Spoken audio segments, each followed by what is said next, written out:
you have the right to appeal against by Honorable Justice Musoke Chibuka in Kasibanti, Moses versus Katobe, where it was stated the term jurisdiction is not a term of art.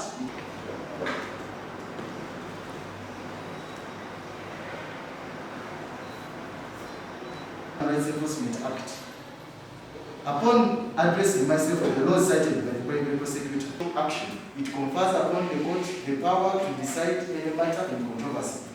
It presupposes the existence of a duty constituted court with full control over the subject matter under adjudication in this rule, a copy of which I'm going to give to you. And now I'm talking about the decision of the court. Outside your submissions. My prayer is the entire ruling should be read. The entire ruling, my submissions. Okay.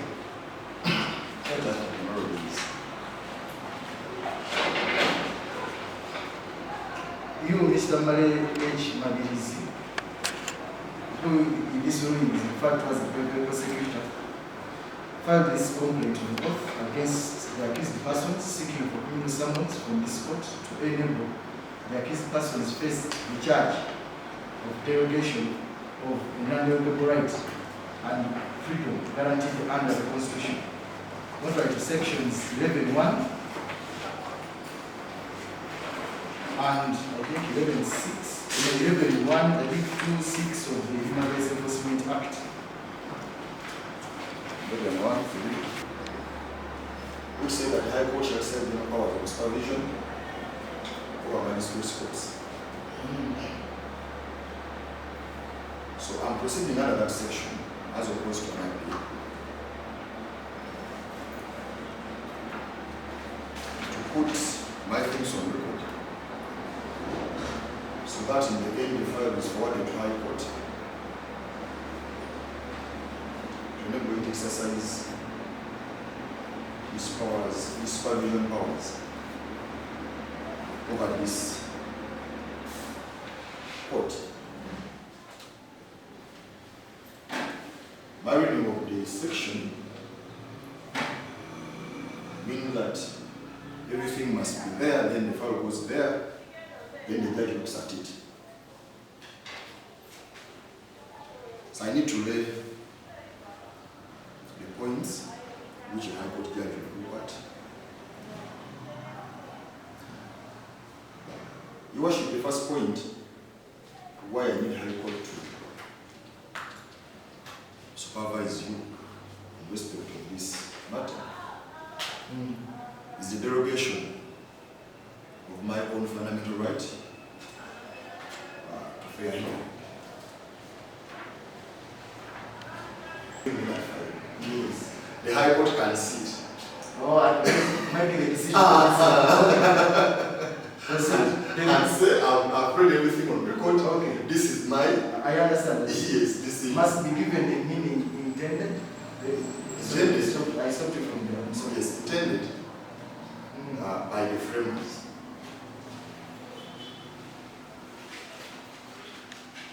Proceed. And not to defeat that intention. Your Worship, the interpretation you have just adopted defeats the entire essence of the criminal proceeding. Interpretation. So you have to go slowly because I'm writing. The interpretation you have given to reach a conclusion that you have no jurisdiction defeats one, the institution of criminal proceedings against violent and human rights,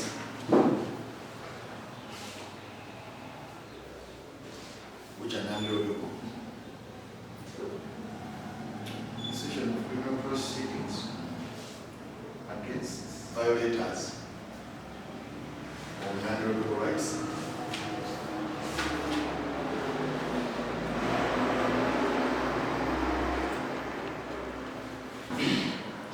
provides that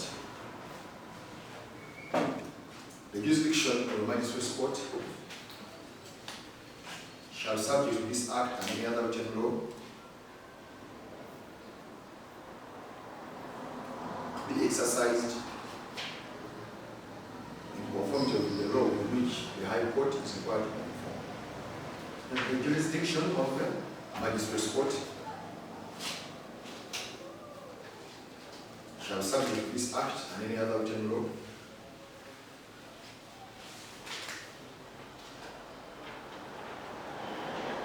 be exercised in conformity with the law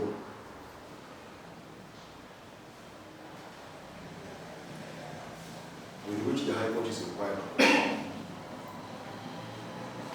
any other written law. With which the High Court You've skipped.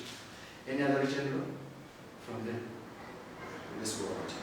Limiting or otherwise any other written law Limiting. or otherwise relating to jurisdiction of that court or of the presiding magistrate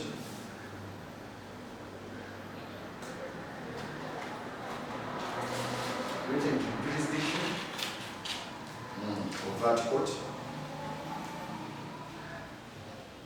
or of the presiding magistrate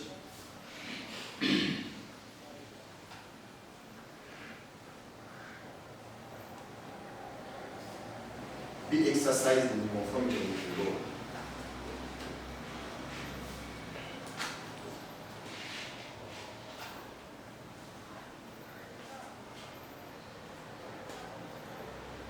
With which the High Court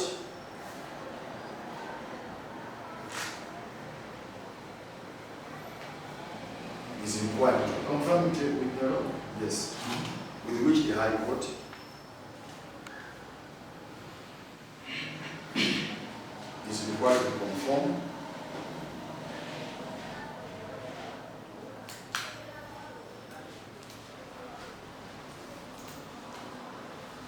in exercising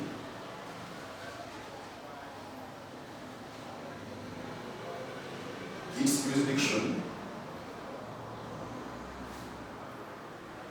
by the Judicature Act.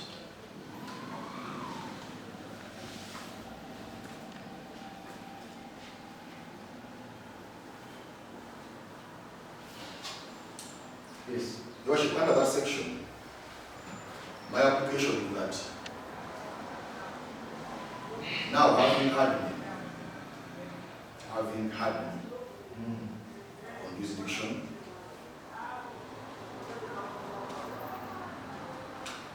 which did not happen in 1st August when I was before you.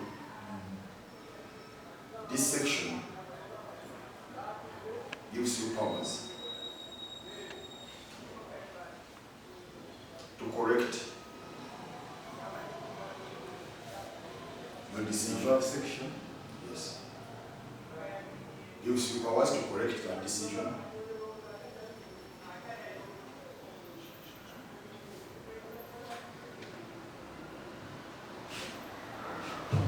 Through a review process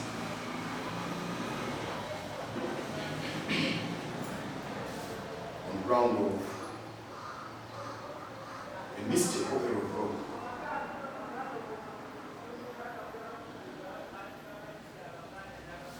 Which is apparent on the face of the law. On the ground of A mistake or error of law.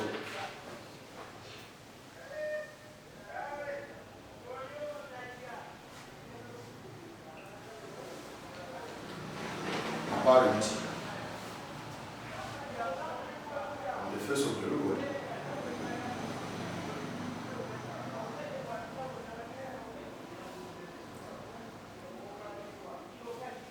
yes. Putting in mind that these are criminal proceedings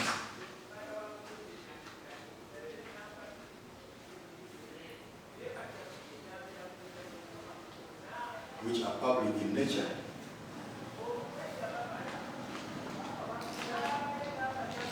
This court is fact as official as regards making any other orders or or doing what the private prosecutor calls in quotes, rectify its record and vary the ruling.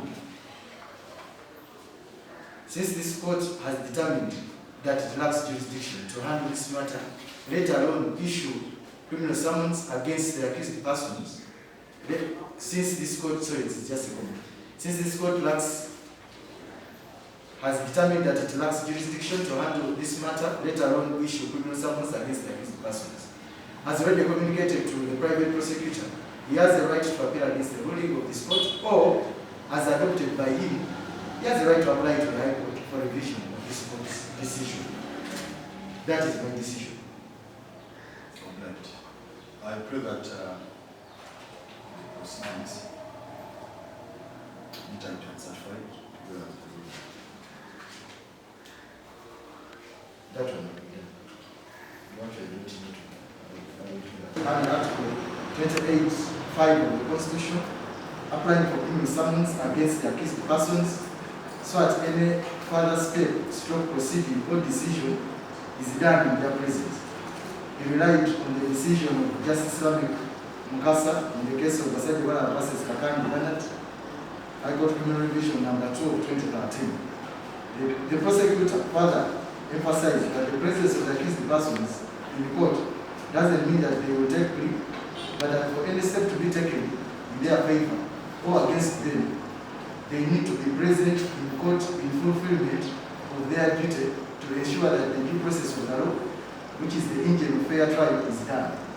He also relied on the case of Chamsi versus Attorney General, Supreme Court Constitutional Bill number 7 of 2007, where Justice Umesiji stated that the right to a fair hearing, and that is a quote, guaranteed by Article 28(1) and 44(c) of the Constitution, is about due process, which must be observed by all courts of law for justice not only to be done, but to be seen to be done.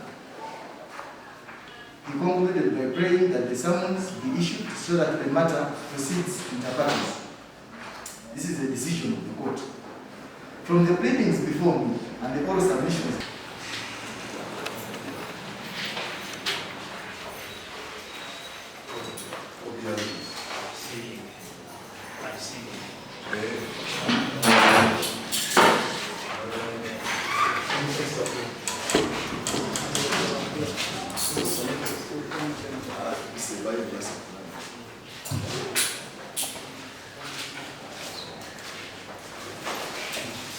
Excuse me, Victoria, tu és?